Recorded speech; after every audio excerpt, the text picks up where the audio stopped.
"Stay away from my daughter if you value your life," he warned, his voice menacing.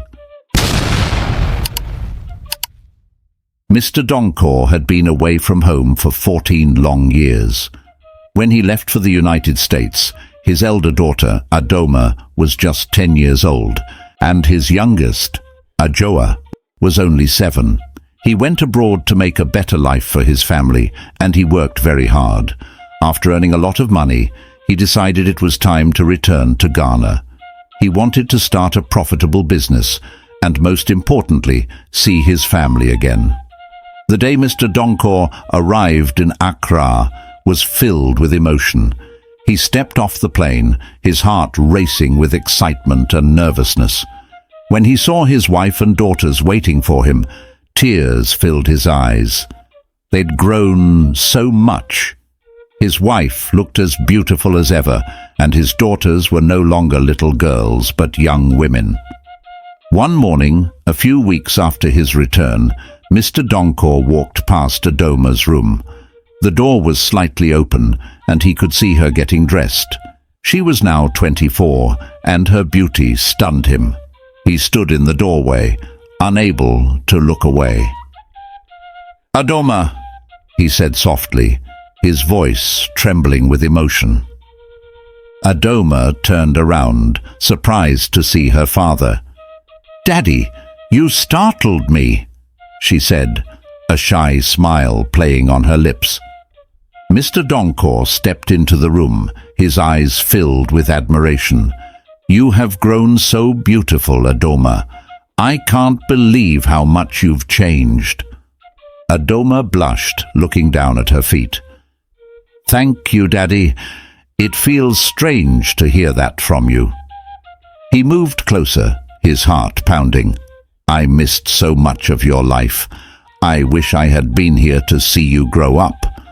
Adoma looked up, her eyes meeting his.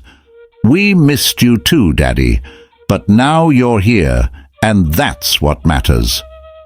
As they stood there, a deep feeling stirred within Mr. Donkor. He was overwhelmed by his daughter's beauty and the time they had lost. He reached out, gently brushing a strand of hair from her face. "I want to make up for all those lost years, Adoma." She smiled, placing her hand over his. "We have time now, Daddy. We can create new memories together." Their bond grew stronger each day, but Mr. Donkor couldn't shake the feelings that had begun to grow in his heart. He found himself drawn to Adoma in a way that confused and troubled him. He loved her deeply, but it was not the kind of love a father should feel for his daughter. Every day Mr. Donkor would return home with a gift for Adoma. He brought her flowers, jewelry, and even books she loved. Adoma saw it as her father being generous and caring, and everyone in the house, including his wife, Oba Julie, thought it was a sweet gesture. Nobody suspected the deeper feelings that Mr. Donkor harbored for his daughter. One evening, after a particularly busy day, Mr. Donkor arrived home with a beautiful bracelet for Adoma. He found her sitting on the porch, reading a book. "Adoma, I got something for you," he said, handing her the small velvet box. Adoma looked up, her eyes lighting up with surprise. "Daddy, you're spoiling me too much," she said, smiling as she opened the box. The bracelet was delicate and beautiful, sparkling in the fading sunlight. "It's lovely. Thank you." He sat down next to her, watching her put on the bracelet. "Nothing is too much for you, Adoma. You deserve all the happiness in the world." She blushed, feeling a mix of happiness and confusion. "I don't know how to thank you, Daddy. You've been so kind to me." He reached out and gently touched her hand. "Just seeing you happy is thanks enough for me." As the days went by, their bond grew stronger. Mr. Donkor continued to shower Adoma with gifts, and she cherished each one. But beneath the surface, his feelings for her only grew more complicated. Sometimes Mr. Donkor would visit Adoma in her room unexpectedly. He would knock gently and enter, pretending to have a reason to be there, but in truth, he just wanted to be near her. Other times, when the house was quiet and no one else was around, he found himself standing outside her door, peering through the small gap, hoping to catch a glimpse of her dressing up. He knew it was wrong, but he couldn't control the pull he felt toward her. One afternoon, when the house was empty, Mr. Donkor stood outside Adoma's door, his heart racing. He could hear her moving around inside, and the sound of her laughter on the phone with a friend filled the air. He knew he should walk away, but he couldn't bring himself to do it. Slowly, he pushed the door open a crack and peered inside.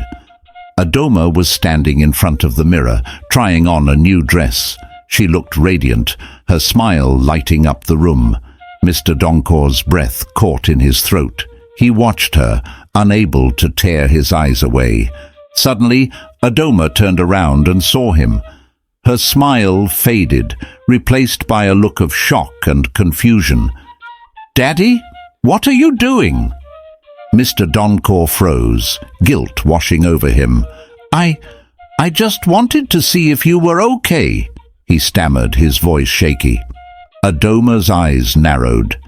"You were spying on me, weren't you?"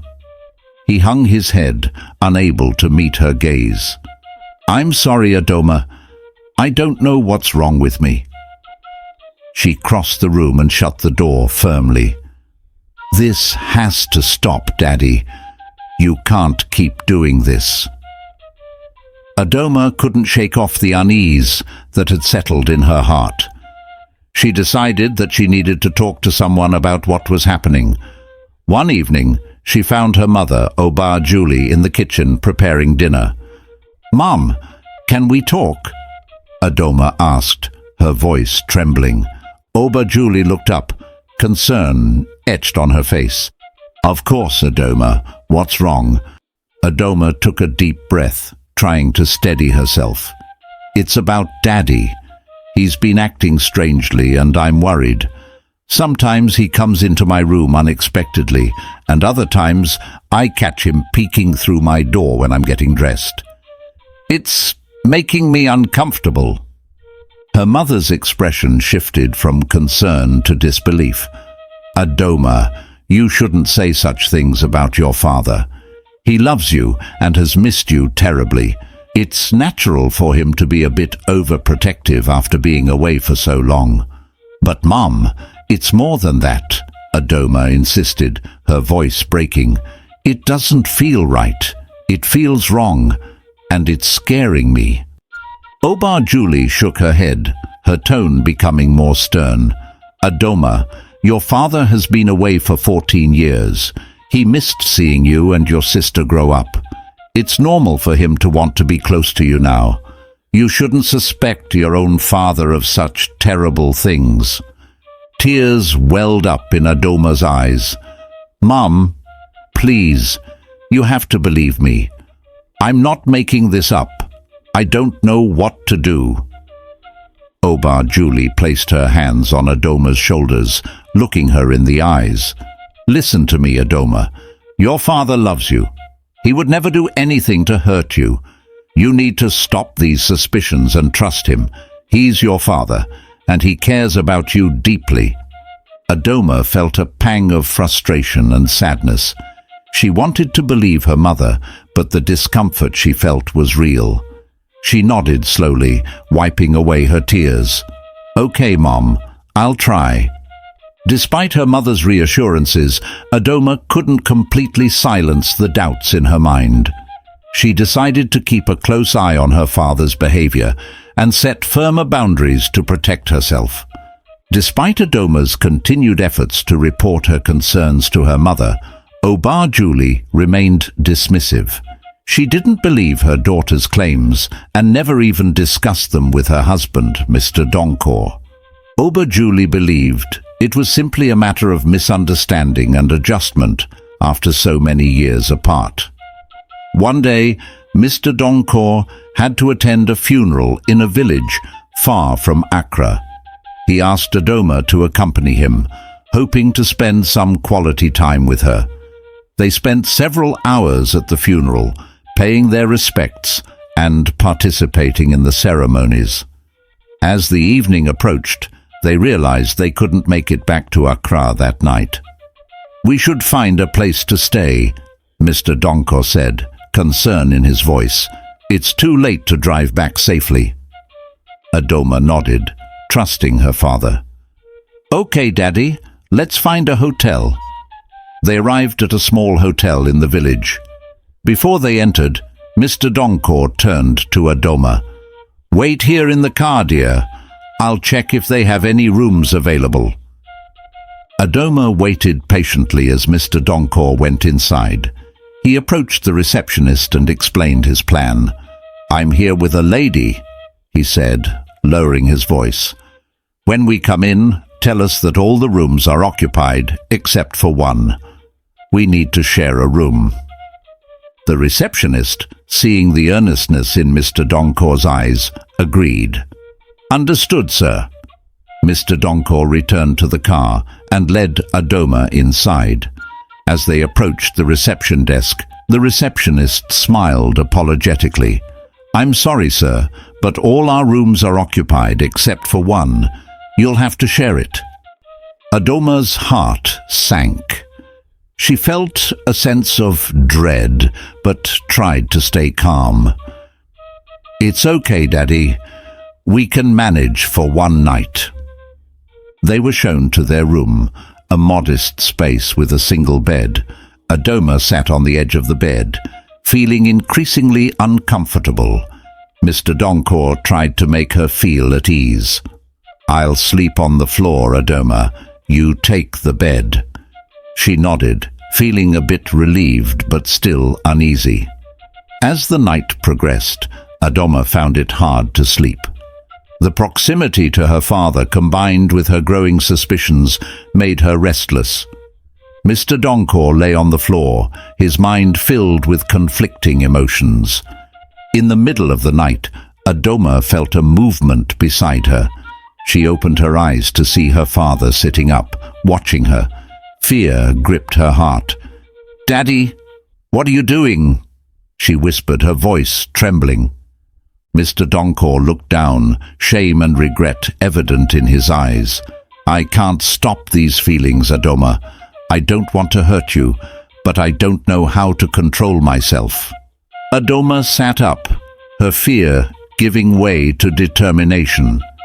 "This has to stop, Daddy.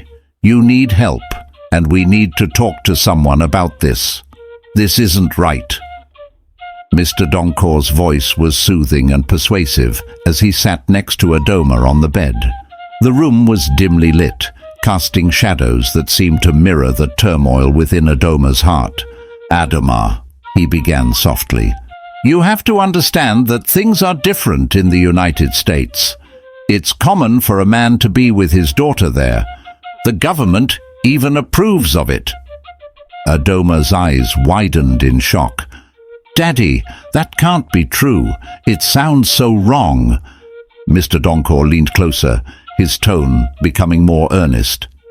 "It is true, Adoma. I've seen it myself. And if you agree to be with me, I will take care of you. I'll do so much for you. You'll have everything you could ever want." Confusion and fear gripped Adoma. She shook her head, trying to resist his words. "Daddy, you're my father. This isn't right. I don't want this." His expression softened, but his persistence remained. "Adoma, you have to trust me. I love you more than anything. Just give in, and I promise you'll be happy." Hours passed, filled with his relentless persuasion and her growing exhaustion. Adoma felt her resolve weakening under the weight of his manipulation. Despite her initial resistance, the pressure and confusion overwhelmed her. Eventually, exhausted and emotionally drained, Adoma nodded weakly, tears streaming down her face. "Okay, Daddy. I agree." Mr. Donkor smiled, though the victory was tainted by the deep wrongness of his actions. He moved closer, and Adoma felt her heart breaking. That night, Mr. Donkor slept with Adoma. The following morning she felt a mix of shame, embarrassment and confusion. She couldn't bring herself to look at her father as they drove back home in silence. Her mind was a whirlwind of emotions, and she felt utterly lost. When they arrived home, Adoma went straight to her room, avoiding her mother's concerned gaze. Oba Julie noticed her daughter's unusual behavior, but attributed it to the long journey and the emotional toll of the funeral. Adoma knew she couldn't tell her mother about what had happened. She felt certain that her mother wouldn't believe her, given her past dismissals. She felt trapped and isolated, with no one to turn to. The affair between Adoma and her father continued for months, and it began to change Adoma's behavior drastically. She started to fall in love with her father, a twisted bond that grew stronger with each secret meeting. Mr. Donkor would sneak into Adoma's room at night, and they would continue their affair, deepening the chasm of deceit and betrayal within their household. Adoma's attitude towards her mother, Oba Julie, deteriorated. She became disrespectful, often refusing to do any house chores. Her mother and younger sister, Ajor, were left to handle all the household responsibilities. Whenever Oba Julie tried to discipline her, Adoma would insult her. "Adoma, you need to help around the house," Oba Julie would say, frustration evident in her voice. Adoma would scoff and roll her eyes. "Why should I? You and Ajor can handle it. I'm busy." Oba Julie's patience was wearing thin. She tried to involve her husband, hoping he would discipline their daughter. "Mr. Donkor, you need to talk to Adoma. She's being disrespectful and refusing to help around the house." But Mr. Donkor would remain silent, never reprimanding Adoma. His silence emboldened her, and she continued her disrespectful behavior, knowing she wouldn't face any consequences from her father. One evening, after another heated argument with Adoma, Oba Julie sat down with Ajor in the kitchen. She was at her wits' end, tears of frustration and helplessness streaming down her face. "Ajor, I don't know what to do anymore. Your sister has changed so much, and your father refuses to do anything about it," she said, her voice breaking. Ajor, though young, was perceptive. She had noticed the odd behavior between her sister and father, and she felt a knot of fear and confusion tightening in her chest. "Mum, something isn't right. Adoma and Daddy, they seem too close. It's not normal." Oba Julie looked at her youngest daughter, a sense of dread creeping over her. "What do you mean, Ajor?" Ajor hesitated, unsure of how to articulate her suspicions without sounding paranoid. "I just feel like they're hiding something. I don't know what it is, but it doesn't feel right." Her mother insisted, "Ajor, it's just family love. Your father and Adoma have always been close." A few months later, Adoma and her father traveled outside the country, spending several days in Dubai. During their trip, they continued their relationship, away from prying eyes. When they returned to Ghana, things seemed to return to their twisted version of normal. One day, Adoma went to a friend's birthday party and met a very handsome man named Nate. He was charming, confident, and successful, a stark contrast to her father. Nate approached Adoma, and they quickly hit it off. He took her contact information, and over the next few weeks they became close friends. Eventually, Nate proposed to Adoma, and she accepted with joy. She felt a new sense of happiness and freedom with Nate, something she had never experienced before. She decided it was time for him to meet her parents, hoping they would be happy for her. One evening, Adoma brought Nate home to meet Oba Julie and Mr. Donkor. She introduced him with pride. "Mom, Dad, this is Nate. He's my boyfriend." Oba Julie's face lit up with happiness. "It's wonderful to meet you, Nate. Welcome to our home." But Mr. Donkor's expression darkened. He forced a smile, but couldn't hide his displeasure. "Nice to meet you, Nate. But Adoma, I think you're not ready for marriage. You have so many things to achieve before you consider such a step." Adoma looked at her father in disbelief. "Dad, I'm old enough to make my own decisions. I love Nate, and I'm ready to start a new chapter in my life." Oba Julie nodded in agreement. "Sweetheart, our daughter is mature and capable. If she believes she's ready, we should support her." Mr. Donkor's anger simmered just below the surface. He turned to Nate, his voice cold. "I'm sorry, Nate, but Adoma has more to accomplish. She isn't ready for marriage yet." Nate, sensing the tension, remained respectful. "Sir, I understand your concerns, but I genuinely care for Adoma and want to build a future with her." Mr. Donkor's patience snapped. "Enough! Adoma is not getting married now. I think it's best if you leave." Nate stood, glancing at Adoma with concern. "I'll leave, but please know my intentions are sincere. Adoma, I will wait for you outside." As Nate left the house, Adoma's frustration and anger boiled over. "Dad, you can't control my life like this. I'm not a child anymore." Mr. Donkor's face twisted with anger and desperation. "I am your father, and I know what's best for you. You are not marrying him." Adoma, filled with a newfound resolve, shook her head. "No, Dad, this isn't about what's best for me. This is about you trying to control me. I'm done with it." Oba Julie stepped forward, placing a comforting hand on Adoma's shoulder. "Adoma, go to Nate. We'll handle this." Adoma rushed out of the house, finding Nate waiting outside. She hugged him tightly, feeling a sense of relief and determination. "I'm sorry about my father. He's just difficult." Nate held her close. "It's okay, Adoma. We'll figure this out together."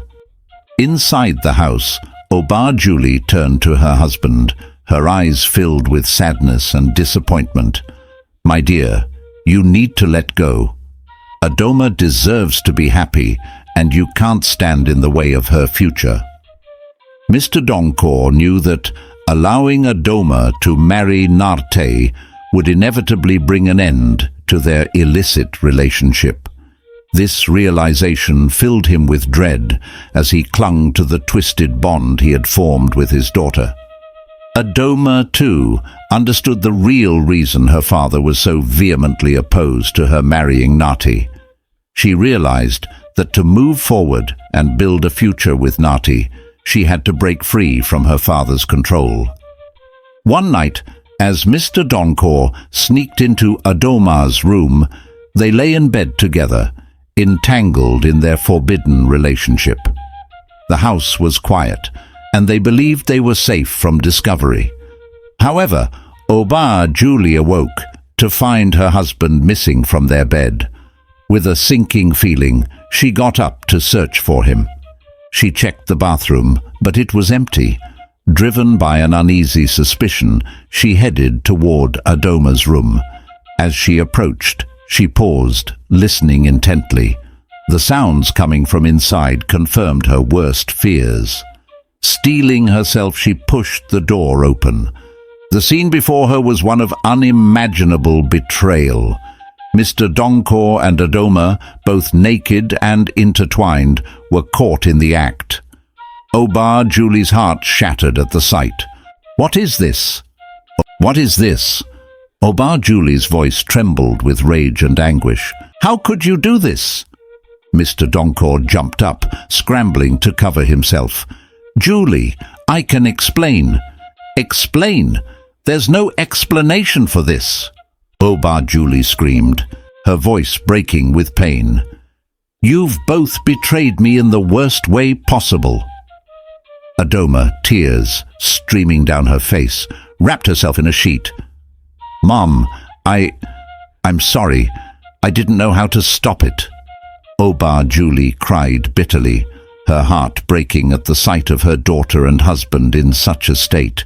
She knew the gravity of the situation, but felt trapped by the need to protect her marriage and the family's reputation. She decided to keep the devastating truth to herself, hoping against hope that the situation would somehow resolve. But Mr. Donkor and Adoma didn't stop.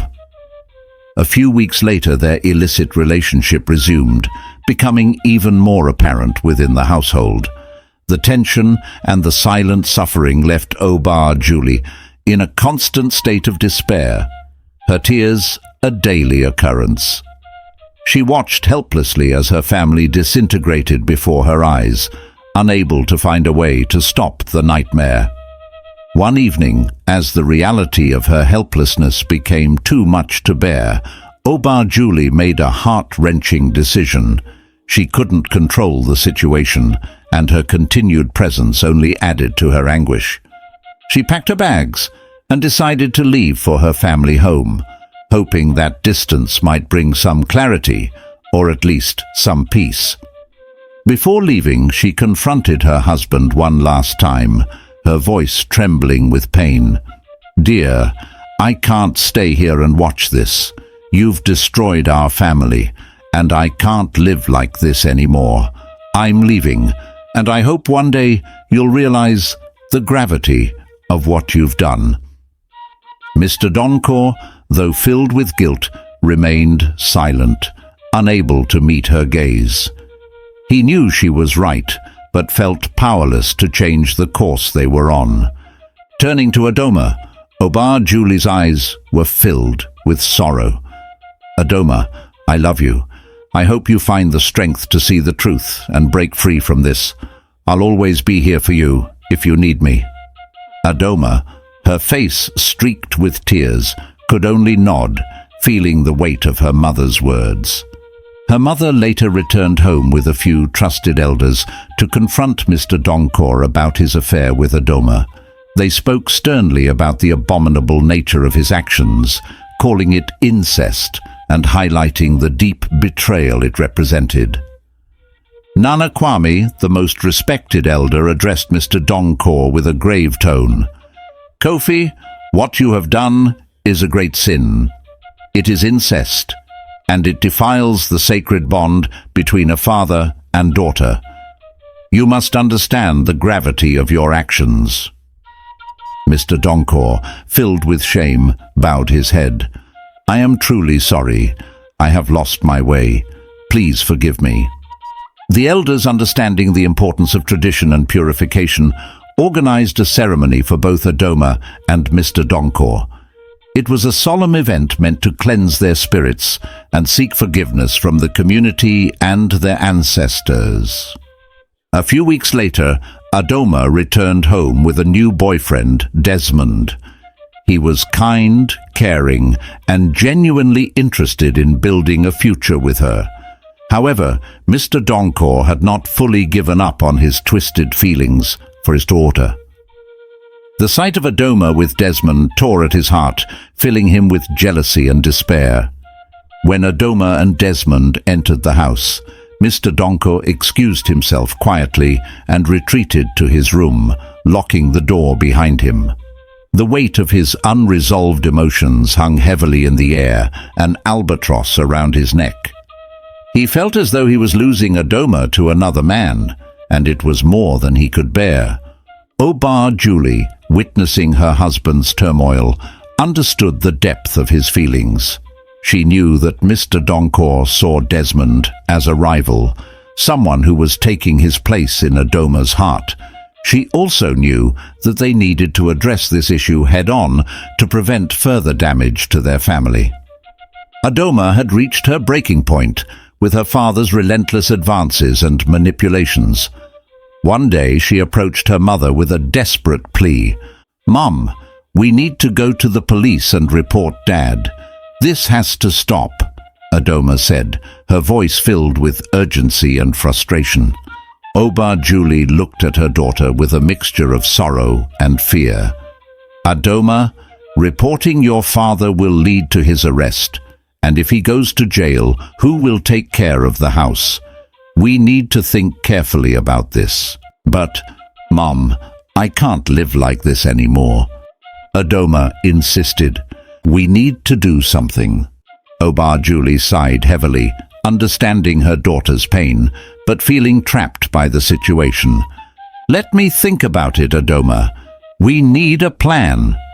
Meanwhile, Desmond, unaware of the full extent of the situation, decided to visit Adoma one evening.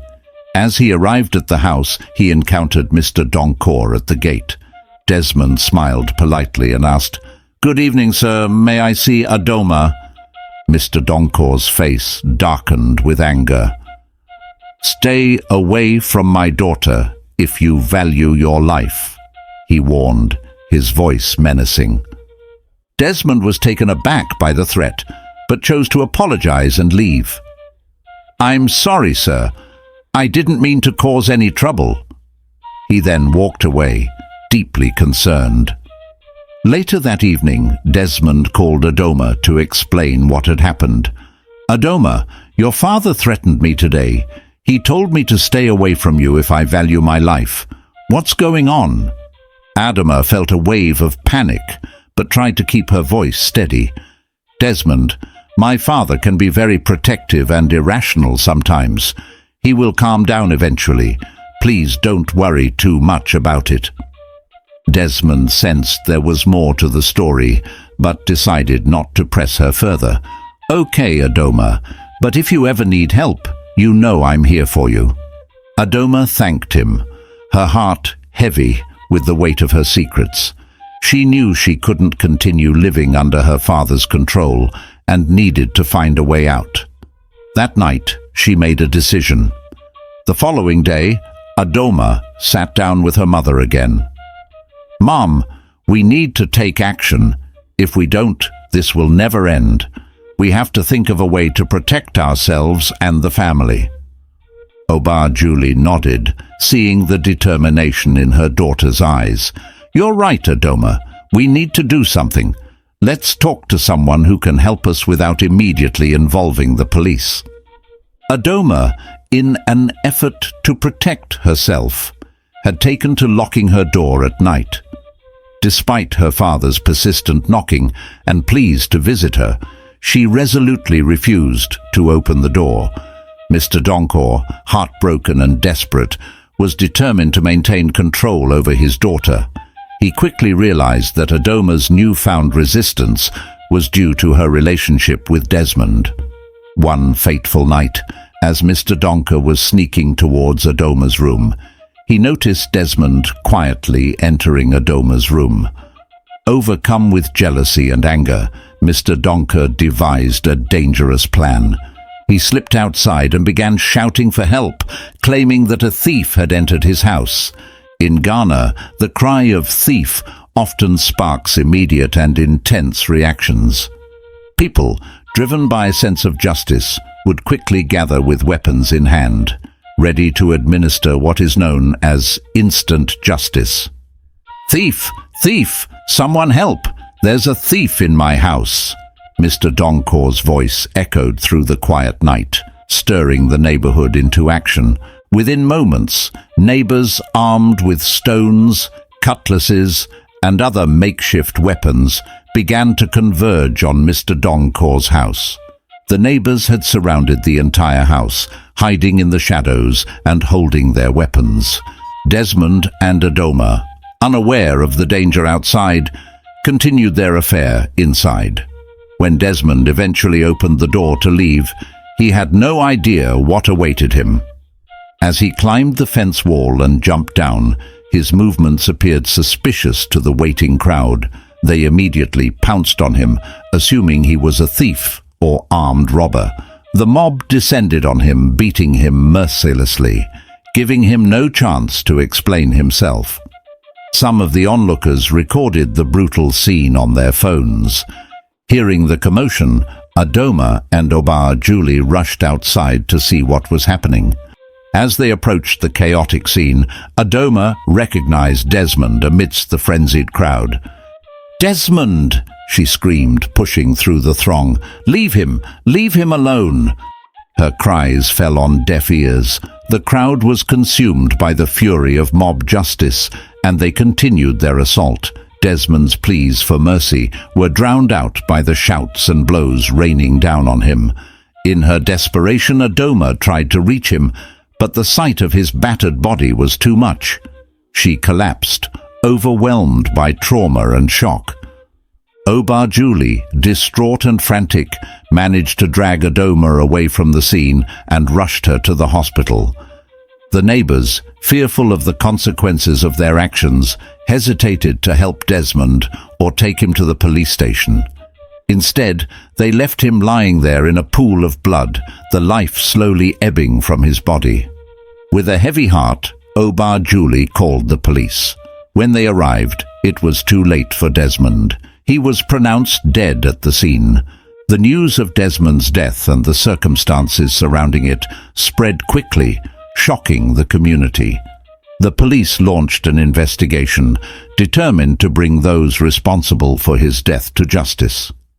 Mr. Donkor, realizing the severity of what had happened, was racked with guilt and fear. At the hospital, Adoma remained unconscious, her body and mind reeling from the trauma. Oba Julie stayed by her side, her heart breaking for her daughter and the senseless loss of Desmond. In the days that followed, the community was filled with grief and remorse. The mob violence had claimed an innocent life, and the realization of their actions weighed heavily on everyone involved. The police made several arrests, charging those who had participated in the beating with murder and assault. When Adoma regained consciousness at the hospital, the doctor had serious news for her.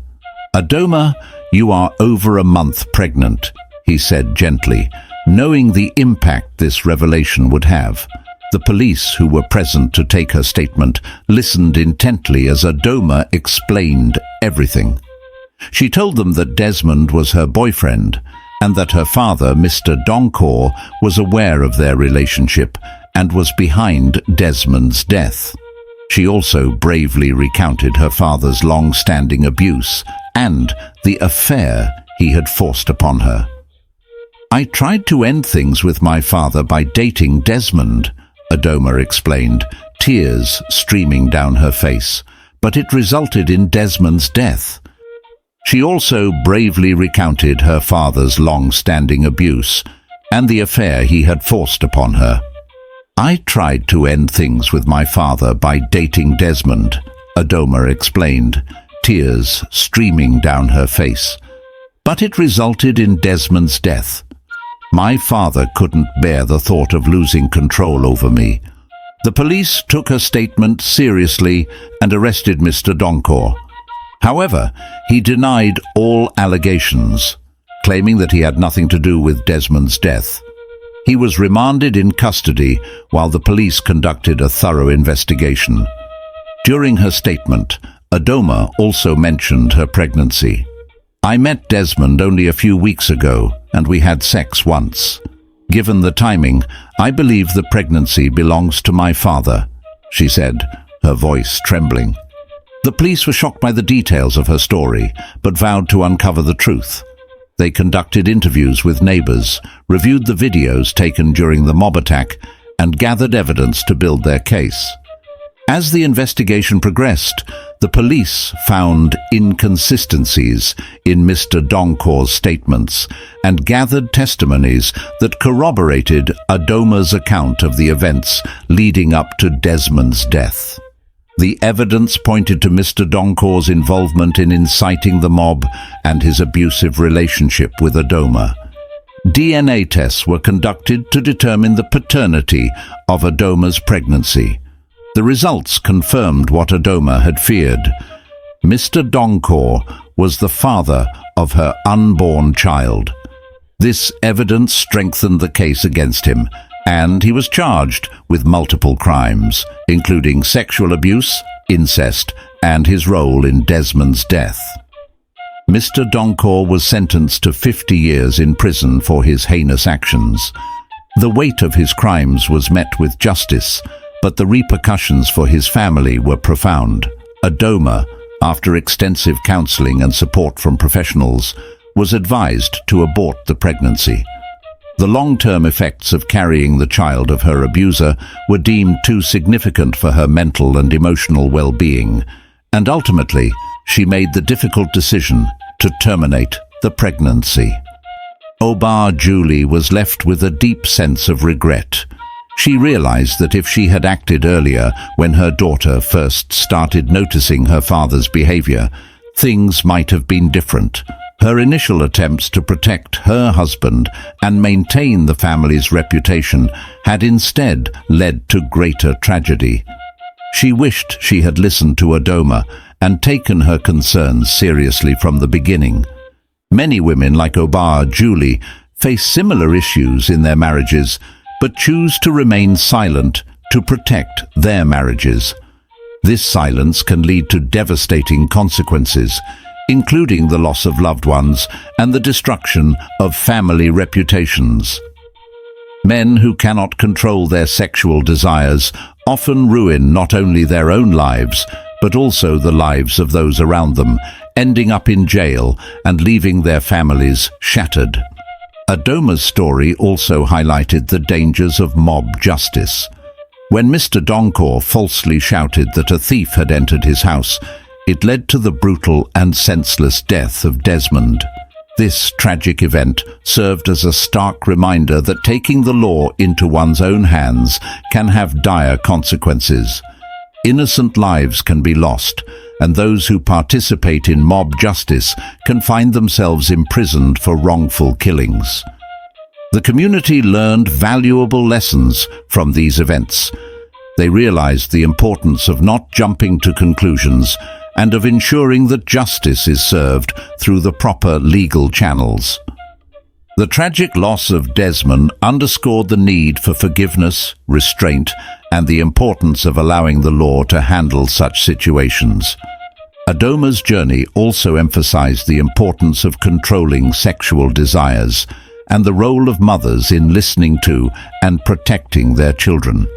When children report something troubling, it is crucial for parents to take their concerns seriously and investigate further. Covering up what is wrong to protect a marriage or family reputation can lead to greater harm in the long run, as nothing remains hidden forever. This is the end of this real story. Over 98% of people who watch our videos don't subscribe. Please show us some love by subscribing to Anansi Web of Tales for more captivating stories. Let us know where you are watching this story from. Thank you all for embracing our videos. See you next time.